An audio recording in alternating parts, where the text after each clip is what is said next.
Patay ang 10 sakay ng 2 helicopter na nagbanggaan sa ere sa Malaysia. Sa Canada naman, isang tren ang nagliyab. May report si Mark Salazar. Umaandar pa ang tren na iyan kahit nagliliyab na ang 5 bago nito sa London, Ontario, Canada. Nagmistulan itong eksena sa circus. Wala namang nasaktan. Naapula ang apoy matapos ang mahigit 1 oras.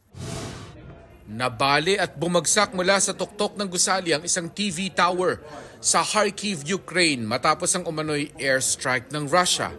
Wala namang nasawi sa insidente pero nakaapekto ito sa signal ng digital television sa lugar.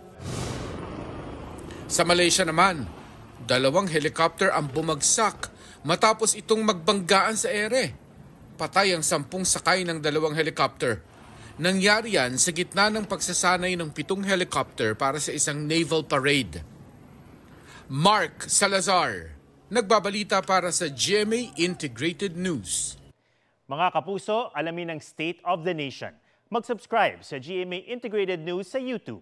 Sa ating mga kapuso abroad, samahan niyo kami sa GMA Pinoy TV at sa www.gmanews.tv.